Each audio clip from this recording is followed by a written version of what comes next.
Nous étions au dîner d'anniversaire de la meilleure amie de ma femme, quand elle s'est penchée et m'a chuchoté, « Ne me fais pas honte ce soir avec ta vie pathétique. Personne ne se soucie de ce que tu perds ton temps à faire. Reste là et souris. » J'ai avalé ma fierté, mais quand tout le monde a commencé à partager ses réussites professionnelles, elle a souri et a dit, « Jason, il continue de prétendre qu'il va devenir quelqu'un. C'est adorable, comme regarder un chien courir après sa queue. » La table est devenue silencieuse. Je n'ai rien dit.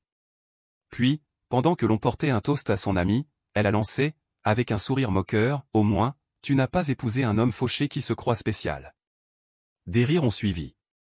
Je me suis contenté de sourire, puis j'ai dit, « Tu le regretteras. » Et je suis parti. Le lendemain, j'ai fait un geste qui l'a laissé pleurer sur le porche.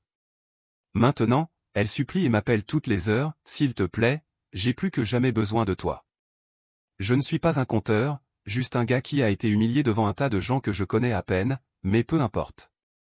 Je ne cherche pas de conseils ou de pitié, je veux juste exposer les faits, alors voilà ce qui s'est passé la nuit dernière.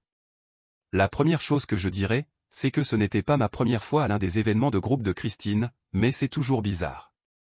C'est comme si, à chaque fois que je suis avec ses amis, j'ai l'impression d'être à la mauvaise fête, comme si j'avais raté un mémo sur la façon dont je devrais me comporter.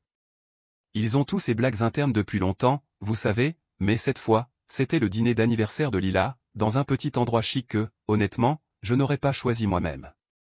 Christine était en retard, en train de se préparer, me lançant des reproches parce qu'elle ne trouvait pas son chargeur de téléphone, et elle s'est énervée quand j'ai suggéré qu'on prenne un Uber, puisque le parking là-bas était horrible. Elle m'a dit de ne pas être difficile et de juste conduire.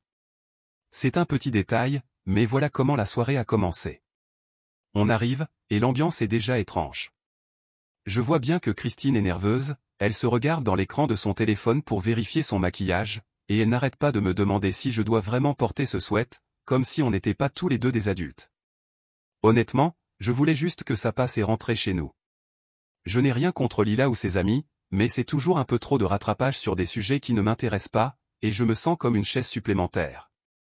Bref, on s'assoit et il y a tous les habituels, Lila, quelques-uns de ses anciens amis d'université, Dorothy qui parle toujours de ses escapades du week-end, et un nouveau type, Tatum, qui semble être le dernier petit ami en date de Lila. Tout le monde parle de voyage, de leurs nouveaux appartements, et tout ça, et j'essaie juste de suivre. Christine rit un peu trop fort aux histoires des autres, vous savez, ce rire faux, comme si elle essayait de prouver qu'elle est la plus fun. J'ai remarqué qu'elle ne buvait pas, ce qui est bizarre pour elle, et elle me jette des coups d'œil chaque fois que quelqu'un parle de travail ou de loisirs, comme si elle attendait que je dise quelque chose qu'elle puisse corriger. On commande et tout semble à peu près normal, mais là, Christine se penche et dit tout bas, « Ne me fais pas honte ce soir, souris juste, personne ne se soucie de ce que tu fais. Reste là et fais semblant d'être heureux. » Elle le dit comme si elle me rappelait de ne pas laisser le feu allumé, mais moi, je suis là, en train de penser, est-ce qu'elle vient vraiment de dire ça? Et puis, c'est reparti pour le rire faux. J'aurais dû dire quelque chose à ce moment-là, mais j'ai juste hoché la tête, comme pour dire, je comprends. Je ne suis pas quelqu'un de tape à accent grave-l'œil, je ne fais pas le genre de hustle et de post sur les réseaux sociaux, mais putain, le dîner continue, et les gens commencent à partager leur victoire, ou je ne sais quoi. Dorothy parle d'un truc qu'elle a acheté, Tatum mentionne un deal, et Lila est là, tout contente. Puis ça arrive à moi, et avant même que je dise quoi que ce soit, Christine coupe la parole. Elle dit, « Randall, il continue de prétendre qu'il va devenir quelqu'un. C'est adorable, comme regarder un chien courir après sa queue. » Tout le monde rit, mais c'est ce rire bizarre, gêné, où personne n'est vraiment sûr si c'est une blague ou pas. Je reste là, je ne vais pas commencer une scène à l'anniversaire de Lila. Je connais Christine, elle devient comme ça quand elle se sent moins importante. Elle a toujours été sensible à l'idée de ne pas être celle qui a la plus grosse chose qui se passe, elle a ce truc avec le statut, comme si elle ne pouvait pas supporter d'être en deuxième position. Je pense que c'est à cause de sa mère. Honnêtement, sa mère dit toujours des trucs du genre, il faut être le gagnant, sinon les gens t'oublient. Je ne sais pas, je pensais que c'était juste des paroles en l'air, mais je commence à le comprendre. Après ça, la table est un peu silencieuse. Lila tente de changer de sujet, parle d'une série qu'elle est en train de regarder, et Dorothy parcourt son téléphone, comme si elle cherchait un sujet de conversation plus intéressant. Je mange mon repas, en pensant que je devrais partir, mais je ne le fais pas, pas encore. Puis, après le gâteau, Christine se lève pour faire un toast. Je vous jure, elle adore être celle qui a le verre en main. Elle commence à parler de comment Lila a toujours été l'amie qui a sa vie en ordre, comment elle a fait les bons choix, et puis elle ajoute, au moins, tu n'as pas épousé un homme fauché qui se croit spécial. La façon dont elle dit ça, elle me regarde droit dans les yeux, sans même faire semblant que ce n'est pas à propos de moi. Tout le monde rit, quelques personnes me regardent, et Lila reste là, à fixer son assiette. Je recule, pousse ma chaise, et je dis assez fort pour que tout le monde entende, tu le regretteras. Puis je me lève. Christine tente de me saisir par le bras, mais je la repousse. Elle dit, ne fais pas de scène, ne gâche pas la soirée de Lila. Mais elle a déjà tout gâché pour moi. Je prends ma veste et je m'en vais. Je l'entends derrière moi dire quelque chose à Lila, du genre, il est juste sensible, ne t'inquiète pas, mais je ne me retourne pas. Je sors, j'envoie un message à mon pote Joseph, lui demandant si je peux squatter chez lui. Il me dit oui, pas de problème. Je ne rentre pas chez moi, je conduis. Et je suis à mi-chemin de chez Joseph avant de réaliser que j'ai oublié mon chargeur de téléphone au restaurant. Je ne retourne pas. Christine m'envoie une tonne de textos, je ne réponds pas. Et voilà, c'est la soirée où je n'ai pas pété un câble. Je n'ai pas crié, je suis juste parti. Je sais que les gens diront probablement que j'aurais dû m'affirmer sur le moment, mais honnêtement, j'étais juste fatigué. Mais ce n'est pas fini. Je ne vais pas la laisser me piétiner et appeler ça de l'humour ou autre. Elle a toujours agi comme si elle était au-dessus de moi parce qu'elle gagne plus d'argent et que ses amis réussissent mieux. Mais elle a oublié qui tient vraiment les choses ensemble à la maison. Elle a oublié qui se soucie vraiment d'elle quand ses amis l'abandonnent. Je ferai une mise à jour si quelqu'un s'en soucie, mais ouais, je suis sur le point de lui montrer à quel point je peux être pathétique. Je ne joue plus au gentil garçon. Si elle veut voir à quoi ça ressemble quand j'arrête de prétendre que tout va bien, elle verra. Et c'est tout pour l'instant. Si quelqu'un a des remarques, allez-y. Je sais que ça va diviser les opinions. Mais ne me dites pas d'aller en thérapie ou quoi que ce soit, je n'en suis pas encore là. Mise à jour 1. Je me suis réveillé sur le canapé de Joseph, avec ce goût dégueulasse dans la bouche. Vous savez, celui qu'on a après avoir été en colère pendant des heures, puis s'être endormi avec ses chaussures encore aux pieds. J'ai vérifié mon téléphone, genre 23 appels manqués de Christine, quelques textos de Lila, juste, ça va, et un long message de ma mère disant, s'il te plaît, appelle-moi quand tu as un moment. Je n'ai pas répondu tout de suite, j'avais besoin de réfléchir. Je ne suis pas du genre à tout planifier, je fais des trucs quand je suis énervé. Et la nuit dernière, j'ai décidé que je ne jouerais plus le bon sportif, plus après ce dîner. Donc, ouais, je suis allé directement au condo. C'est peut-être à 30 minutes en voiture avec le trafic du matin, mais ça m'a paru beaucoup plus long, je ne me souviens même pas de la moitié du trajet. Juste que je passais déjà en revue ce que j'allais faire. Dès que je suis arrivé, la voiture de Christine n'était pas là. Elle va toujours courir le matin avec Dorothy, en publiant à ce sujet sur ses stories, tout ça c'était prévisible. Je suis entré, j'ai pris un panier à linge et j'ai commencé à jeter mes vêtements, mes chargeurs et tout ce que j'utilise réellement dans le panier. C'était beaucoup trop propre, comme si elle venait juste de faire une de ces journées de réinitialisation. J'ai laissé ses affaires là où elles étaient. Je ne voulais même pas regarder de son côté du placard. J'ai pris la clé de rechange sur le crochet, je l'ai mise dans mon sac, puis j'ai commencé à m'occuper des affaires. Je me suis connecté à la banque, j'ai transféré mon dépôt direct sur mon propre compte, j'ai retiré son nom des paiements des factures, j'ai bloqué la carte de crédit. Elle est utilisatrice autorisée, mais la carte est à mon nom. Elle recevra l'email sous peu. J'ai changé le mot de passe du Wi-Fi. Elle déteste quand je fais ça, elle dit toujours que je suis mesquin. J'ai coupé l'application du thermostat intelligent. Elle peut toujours vivre ici, mais ça ne va pas être facile. Je ne vais pas juste couper Netflix ou quoi que ce soit, je vais lui faire vraiment gérer les choses. Elle n'aimera pas ça. À mi-chemin, mon téléphone a recommencé à vibrer. J'ai ignoré, j'ai emballé mon ordinateur portable, quelques vieux carnets, mes écouteurs, j'ai laissé ma brosse à dents parce qu'honnêtement, je veux une nouvelle. Bref, quand j'avais presque fini, j'ai entendu la porte. Christine est entrée, les cheveux toujours dans une queue de cheval serrée, des AirPods dans les oreilles. Elle me voit, s'arrête, et fait ce truc où elle essaie d'avoir l'air agacée, mais pas surprise. Elle dit, alors, tu fais la tête maintenant? Tu vas vraiment faire ça? Je lui réponds, non, je suis juste fatigué d'être la blague. Elle me dit que je suis dramatique, que tout le monde savait que c'était une blague et que je prends toujours les choses trop au sérieux. Je lui dis, peut-être que je prends tout trop au sérieux, mais je ne vais plus le faire. Elle essaie de prendre mon sac, je le tiens hors de portée. Elle me gifle le bras, pas fort, mais sèchement, puis elle claque la porte de la chambre. Elle ne pleure pas, elle est en colère, c'est son mode par défaut. Je continue de faire mes valises. Elle ressort et dit, tu vas vraiment partir? Qu'est-ce que je vais dire aux gens? Je lui réponds, dis-leur ce que tu veux. Ça m'est égal. Elle dit, tu n'es même pas désolé. Je lui dis, pas du tout. Elle essaie de bloquer le couloir, mais je la pousse juste pour passer. Elle crie maintenant, elle dit que je suis un enfant, que je suis en train de tout gâcher. Je lui réponds que je ne gâche rien, je me retire juste de ton petit show. Elle jette sa bouteille d'eau contre le mur, ça rebondit, ne se casse pas. Je ferme la porte derrière moi, je monte dans ma voiture, je reste là une seconde. Mes mains tremblent, mais pas à cause du stress, juste parce que je n'en peux plus. J'envoie un message à ma mère, juste un court, je vais bien, j'ai juste besoin de temps. Elle m'appelle. Je laisse sonner. À midi, Christine m'a appelé 10 fois.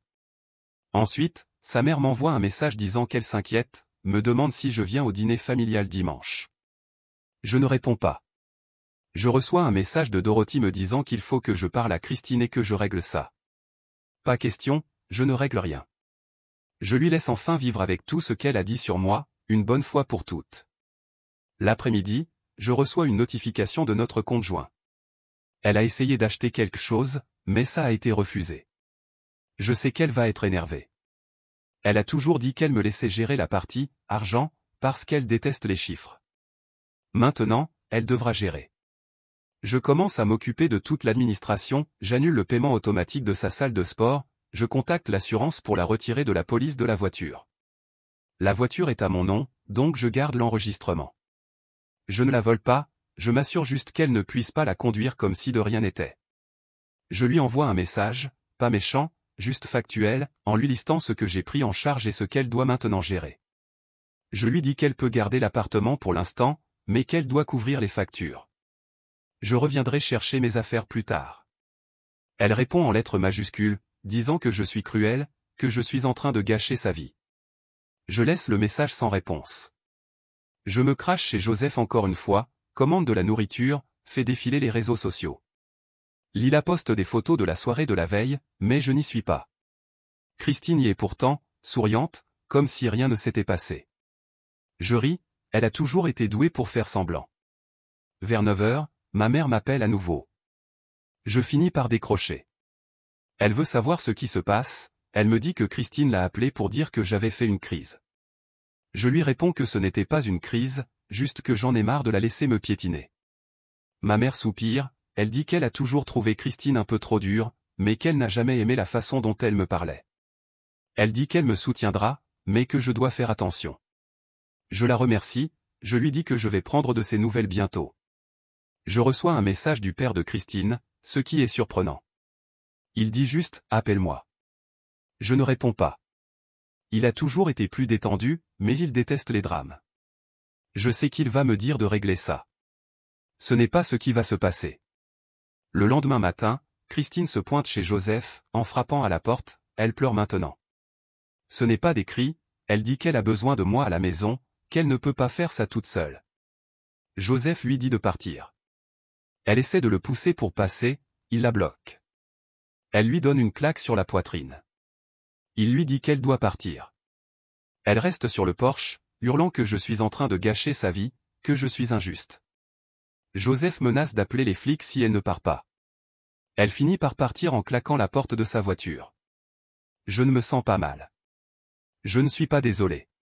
Pendant des années, elle a agi comme si elle était meilleure que moi, juste parce qu'elle était plus bruyante, plus tape à accent grave-l'œil, peu importe. Elle a toujours eu ce complexe d'avoir été celle qui a réussi à sortir, peu importe ce que ça veut dire. Je pense qu'elle a besoin que les gens la voient comme la gagnante, comme si ça compensait quelque chose dans son passé. Mais moi, j'en ai fini de l'aider à jouer à ce jeu. Je sais que ce n'est que le début. Je sais qu'elle ne va pas abandonner facilement, mais je ne cède pas. Elle voulait me faire passer pour quelqu'un de petit devant ses amis, maintenant elle va voir ce que ça fait d'avoir tout qui lui échappe sous les pieds. Je vais poster à nouveau si quelque chose de fou arrive. Croyez-moi, je ne suis pas fini. Mise à jour 2. Donc, ça fait quelques jours que tout a éclaté, et je pensais que peut-être Christine allait se calmer, se rendre compte qu'elle avait poussé trop loin et simplement, je ne sais pas, arrêter avec le drama, mais non. Si quelque chose, c'est juste devenu plus bordélique. Nigel. Parfois, je me sens presque désolé pour elle, mais ensuite je me rappelle ce dîner et la façon dont elle m'a regardé, comme si j'étais juste une petite blague. Donc ouais, voici ce qui s'est passé. La première chose bizarre, c'est que Lila m'a envoyé un texto, et pas juste pour savoir si ça allait, mais elle voulait vraiment parler. Elle n'a jamais fait ça avant. Elle commence par me dire qu'elle est inquiète pour Christine, qu'elle n'est pas elle-même, peut-être qu'elle est submergée. Je ne prends même pas de pincettes, je lui dis directement, non, je ne reviens pas, je suppose. Le mot a dû circuler dans leur groupe de discussion, parce qu'on est séparés maintenant. Dorothy m'a désabonné sur Insta, ce qui est en fait un peu drôle. Tatum n'a pas dit un mot, ce qui suit la logique. Je suppose. Christine a essayé de bruncher avec elle ce week-end, son grand truc, toujours publier des photos de mimosa, et Lila m'a dit qu'elle n'avait presque rien dit, qu'elle était juste là, scotchée à son téléphone, qu'elle n'a même pas voulu commander à manger. Elle a lancé un regard furieux à Lila quand elle a essayé de lui demander si ça allait. Je ne sais pas ce qu'elle attendait honnêtement. Son truc, c'était toujours d'être celle qui avait sa vie sous contrôle dans leur groupe, et maintenant, elle ne l'est plus. J'ai commencé à recevoir des emails concernant des factures. Elle n'a pas payé les frais de condo, pas payé les services, rien. Elle a même appelé ma mère, ce qui est fou, parce qu'elle déteste appeler ma mère. Elle lui a dit que j'étais rancunier, que je cherchais à la rendre sans abri. Ma mère lui a juste répondu qu'elle avait été prévenue et a raccroché. Classique. Alors je lui envoie un message, voici ce que tu dois pour le condo, voici les services, voici les dates d'échéance. Je lui dis que je ne vais plus couvrir ses arrières. Elle répond que je suis injuste, que ce n'est pas ce que les partenaires font. Je lui rappelle, tu as bien fait comprendre que j'étais juste un figurant à ce dîner. Si tu veux de l'indépendance, voici ta chance. Elle essaie de m'envoyer de l'argent via Venmo, mais c'est genre 10 balles. Je lui renvoie. Je ne joue pas à ce jeu. Son père m'appelle encore, il veut intervenir. Je lui dis clairement que je ne veux pas discuter, sauf si c'est pour diviser les biens. Il me dit que je fais souffrir la famille. J'ai failli rire. La seule fois où il s'est soucié de notre mariage, c'est quand on arrivait à leur barbecue en ayant l'air heureux.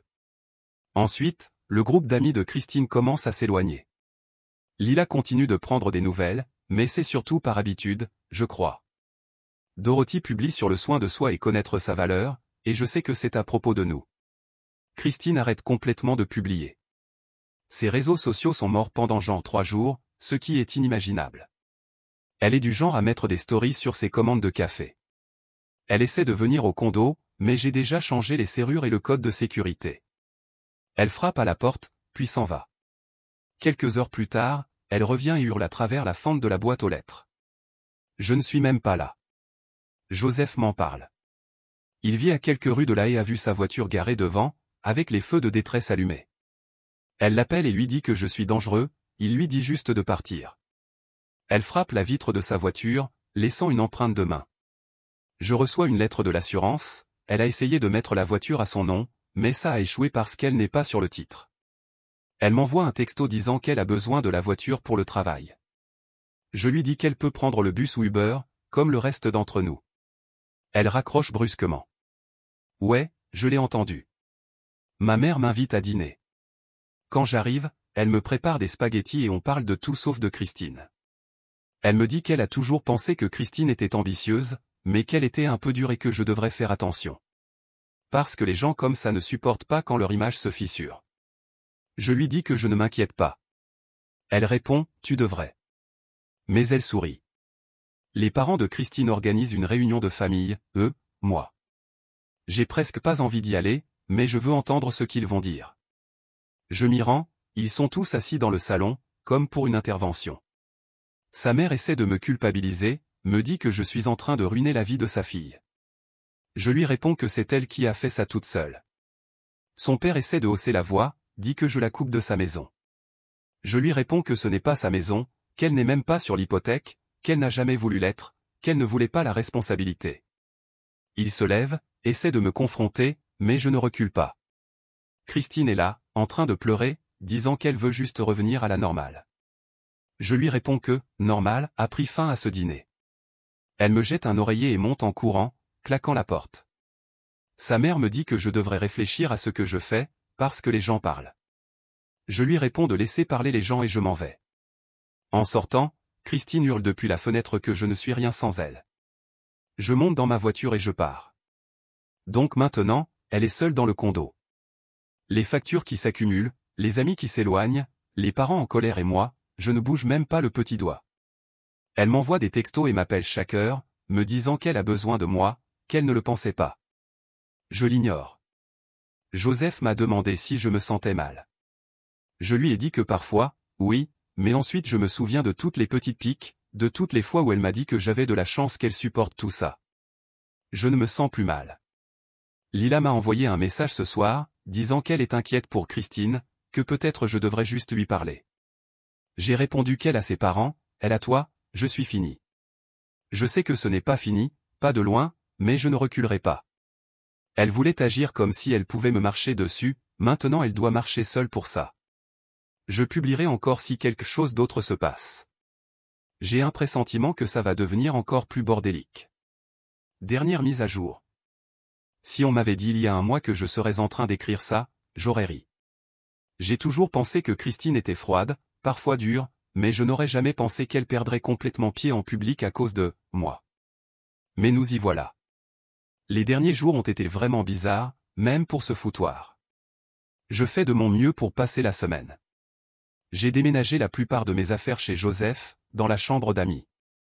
Je m'occupe des dernières factures du condo et j'essaie de ne pas regarder mon téléphone chaque fois qu'il vibre, parce que c'est soit Christine, soit sa mère.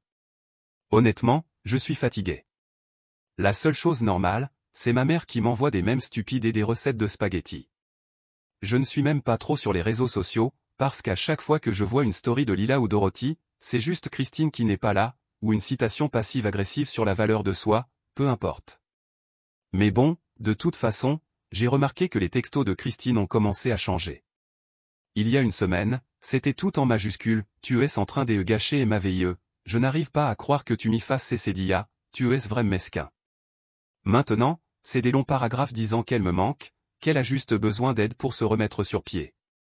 Et puis, le message suivant, c'est encore de la rage, tu es un lâche, tu n'as jamais pu gérer une vraie femme. Je les laisse en vue ou je les mets en sourdine. Joseph continue de dire de ne pas mordre à l'hameçon, il a raison.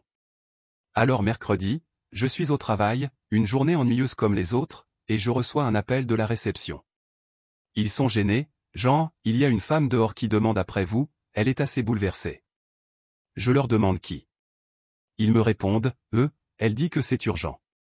Je regarde par la fenêtre et je vois Christine, debout dans le parking, les cheveux éparpillés, le maquillage en train de couler, en sweat. Sérieusement, je crois que je ne l'ai jamais vue sans maquillage en public. Elle marche dans tous les sens, criant dans son téléphone, puis le frappant contre sa jambe. Ce n'est pas une femme qui fait dans le « bordel ». Elle préférerait littéralement être en retard à sa propre fête que d'arriver en ayant l'air débraillé. Je sors dehors. Elle me repère, court vers moi, attrape mon bras, et dit assez fort pour que tout le monde nous regarde, tu es en train de gâcher et merveilleux, je ne peux même pas aller au brunch, tout le monde parle de moi, tu m'y fais passer pour une folle.